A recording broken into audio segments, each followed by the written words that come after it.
ओम श्री गणेशाय नमः। श्री जानकी वल्लभ विजयते। किष्किंधा कांड को आगे बढ़ाते हुए दोहा नंबर 5। सखा बचन सुनि हर्षे, कृपा सिंधु बल सीम। कारण कवन बसहु बन, मोहि कहऊँ सुग्रीव सियापति राम। जय जय राम। मेरे प्रभु राम जय जय राम। कृपा के समुद्र और बल की सीमा श्री राम जी सखा सुग्रीव के वचन सुनकर हर्षित हुए और बोले, हे सुग्रीव, मुझे बताओ तुम वन में किस कारण रहते हो। सुग्रीव ने कहा, हे नाथ, बाली और मैं दो भाई हैं। हम दोनों में ऐसी प्रीति थी कि वर्णन नहीं की जा सकती। हे प्रभु, मैं दानव का एक पुत्र था। उसका नाम मायावी था। एक बार वह हमारे गांव में आया। उसने आधी रात को नगर के फाटक पर आकर पुकारा, ललकारा। बाली शत्रु के बल ललकार को सह नहीं सका। वह दौड़ा, उसे देखकर मायावी भागा। मैं भी भाई के संग लगा चला गया। तब मायावी एक पर्वत की गुफा में जा घुसा। तब बाली ने मुझे समझाकर कहा, तुम एक पखवाड़े 15 दिन तक मेरी बाट देखना। यदि मैं उतने दिनों में ना आऊं तो जान लेना कि मैं मारा गया। हे खरारी, मैं वहां महीने भर तक रहा। वहां उस गुफा में से रक्त की बड़ी भारी धारा निकली। तब मैंने समझा कि उसने बाली को मार डाला। अब आकर मुझे मारेगा, इसलिए मैं वहां गुफा के द्वार पर एक शिला लगाकर भाग आया। मंत्रियों ने नगर को बिना स्वामी राजा का देखा तो मुझको जबरदस्ती राज्य दे दिया। बाली उसे मारकर घर आ गया। मुझे राज सिंहासन पर देखकर उसने जी में भेद बढ़ाया, बहुत ही विरोध माना। उसने समझा कि यह राजे के लोभ से ही गुफा के द्वार पर शिला दे आया था, जिससे मैं बाहर ना निकल सकूं, और यहाँ आकर राजा बन बैठा। उसने मुझे शत्रु के समान बहुत अधिक मारा और मेरा सर्वस्व तथा मेरी स्त्री को भी छीन लिया। हे कृपालु रघुवीर, मैं उसके भय से समस्त लोकों में बेहाल होकर फिरता रहा। वह शाप के कारण यहाँ नहीं आता, तो भी मैं मन में भयभीत रहता हूँ। सेवक का दुख सुनकर दीनों पर दया करने वाले श्री रघुनाथ जी की दोनों विशाल भुजाएं फड़क उठी। सुनु सुग्रीव मारे हूँ, बाली ही कहीं प्राण। ब्रह्म रुद्र शरणागत, गए न उबरहि प्राण। सियापति राम जय जय राम। मेरे प्रभु राम जय जय राम। उन्होंने कहा, हे सुग्रीव, सुनो, मैं एक ही बाण से बाली को मार डालूंगा। ब्रह्मा और रुद्र की शरण में जाने पर भी उसके प्राण न बचेंगे। जो लोग मित्र के दुख से दुखी नहीं होते, उन्हें देखने से ही बड़ा पाप लगता है। अपने पर्वत के समान दुख को धूल के समान और मित्र के धूल के समान दुख को सुमेरु बड़े भारी पर्वत के समान जाने। जिन्हें स्वभाव से ही ऐसी बुद्धि प्राप्त नहीं है, वे मूर्ख हट करके क्यों किसी से मित्रता करते हैं। मित्र का धर्म है कि वह मित्र को बुरे मार्ग से रोककर अच्छे मार्ग पर चलावे, उसके गुण प्रकट करे और अवगुणों को छिपावे। देने लेने में मन में शंका न रखे, अपने बल के अनुसार सदा हित ही करता रहे। विपत्ति के समय में तो सदा 100 गुना स्नेह करे। वेद कहते हैं कि संत श्रेष्ठ मित्र के गुण लक्षण यही हैं। जो सामने तो बना बनाकर कोमल वचन कहता है और पीठ पीछे बुराई करता है तथा मन में कुटिलता रखता है। हे भाई, इस तरह जिसका मन सांप की चाल के समान टेढ़ा है, ऐसे कुमित्र को तो त्यागने में ही भलाई है।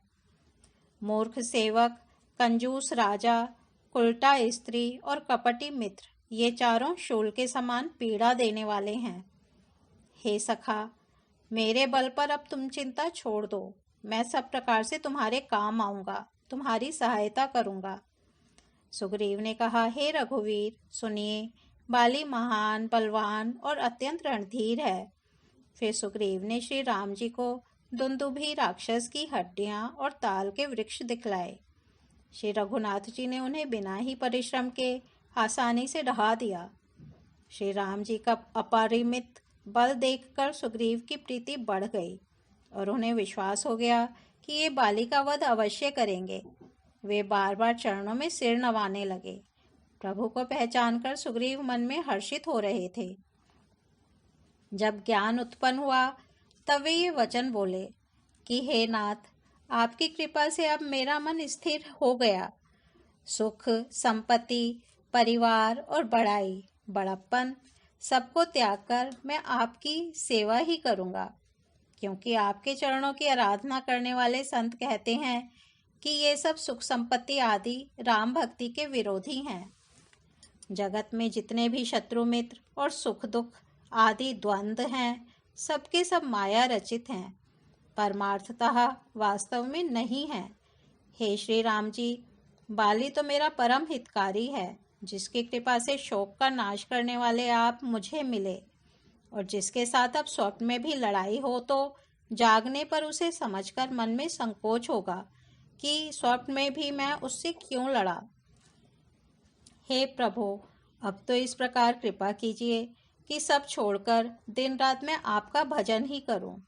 सुग्रीव की वैराग्य युक्त वाणी सुनकर, उसके क्षणिक वैराग्य को देखकर हाथ में धनुष धारण करने वाले श्री राम जी मुस्कुराकर बोले, तुमने जो कुछ कहा है वह सभी सत्य है, परंतु हे सखा, मेरा वचन मिथ्या नहीं होता, अर्थात बाली मारा जाएगा और तुम्हें राज्य मिलेगा। काकभुशुंडी जी कहते हैं कि हे पक्षियों के राजा गरुण, नट, मदारी के बंदर की तरह श्री राम जी सबको नचाते हैं। वेद ऐसा कहते हैं। तदंतर सुग्रीव को साथ लेकर और हाथों में धनुष बाण धारण करके श्री रघुनाथ जी चले। तब श्री रघुनाथ जी ने सुग्रीव को बाली के पास भेजा।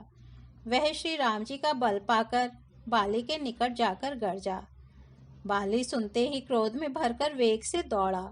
उसकी स्त्री तारा ने चरण पकड़कर उसे समझाया कि हे नाथ, सुनिए, सुग्रीव जिनसे मिले हैं वे दोनों भाई तेज और बल की सीमा हैं। वे कौशलाधीश दशरथ जी के पुत्र राम और लक्ष्मण संग्राम में काल को भी जीत सकते हैं। कह बाली सुनु भीरु प्रिय समदर्शी रघुनाथ, जो कदाचि मोहि मारहि तो पुनि हों सनाथ, सियापति राम जय जय राम। मेरे प्रभु राम जय जय राम।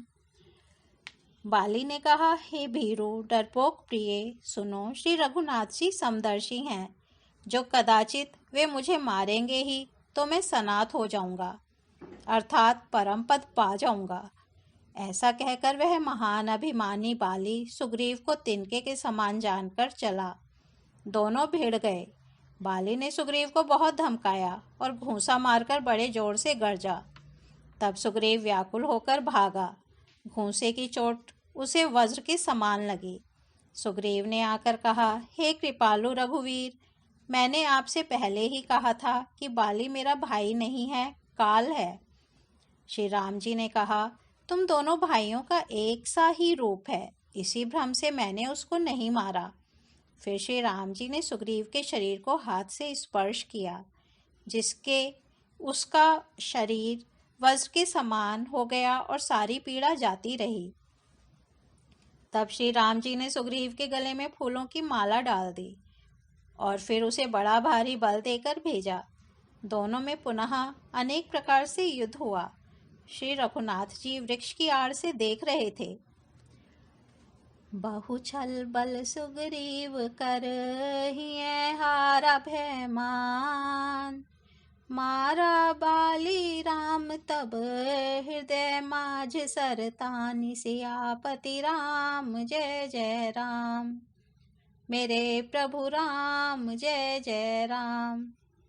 सुग्रीव ने बहुत से छल बल किए, किंतु अंत में भय मानकर हृदय से हार गया। तब श्री राम जी ने तान कर बाली के हृदय में बाण मारा। बाण के लगते ही बाली व्याकुल होकर पृथ्वी पर गिर पड़ा, किंतु प्रभु श्री रामचंद्र जी को आगे देखकर वह फिर उठ बैठा। भगवान का श्याम शरीर है, सिर पर जटा बनाए हैं, लाल नेत्र हैं, बाण लिए हैं और धनुष चढ़ाए हैं। बाली ने बार बार भगवान की ओर देखकर चित्त को उनके चरणों में लगा दिया। प्रभु को पहचानकर उसने अपना जन्म सफल माना। उसके हृदय में प्रीति थी, पर मुख में कठोर वचन थे। वह श्री राम जी की ओर देखकर बोला, हे गोसाई, आपने धर्म की रक्षा के लिए अवतार लिया है और मुझे व्याध की तरह छिपकर मारा। मैं वैरी और सुग्रीव प्यारा। हे नाथ, किस दोष से आपने मुझे मारा? श्री राम जी ने कहा, हे मूर्ख, सुन। छोटे भाई की स्त्री, बहन, पुत्र की स्त्री और कन्या, ये चारों समान हैं। इनको जो कोई बुरी दृष्टि से देखता है, उसे मारने में कुछ भी पाप नहीं होता। हे मूढ़, तुझे अत्यंत अभिमान है। तूने अपनी स्त्री की सीख पर भी ध्यान नहीं दिया। सुग्रीव को मेरी भुजाओं के बल का आश्रित जानकर भी, अरे अधम अभिमानी, तूने उसको मारना चाहा। सुनहु राम स्वामी, संचल न चातुरी मोरी। प्रभु अजहूँ मैं पापी, अंत काल गति तोरी। सियापति राम जय जय राम, मेरे प्रभु राम जय जय राम। बाली ने कहा, हे श्री राम जी, सुनिए, स्वामी आपसे मेरी चतुराई नहीं चल सकती। हे प्रभु, अंतकाल में आपकी गति शरण पाकर मैं अब भी पापी ही रहा। बाली की अत्यंत कोमल वाणी सुनकर श्री राम जी ने उसके सिर को अपने हाथ से स्पर्श किया और कहा, मैं तुम्हारे शरीर को अचल कर दूं, तुम प्राणों को रखो। बाली ने कहा, हे कृपा निधान, सुनिए।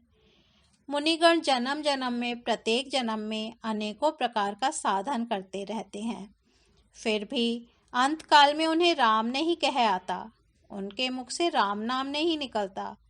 जिनके नाम के बल से शंकर जी काशी में सबको समान रूप से अविनाशिनी गति मुक्ति देते हैं, वह श्री राम जी स्वयं मेरे नेत्रों के सामने आ गए हैं। हे प्रभु, ऐसा संयोग क्या फिर कभी बन पड़ेगा? सो नयन गोचर जासु गुण नित नेति, कही श्रुति गावही।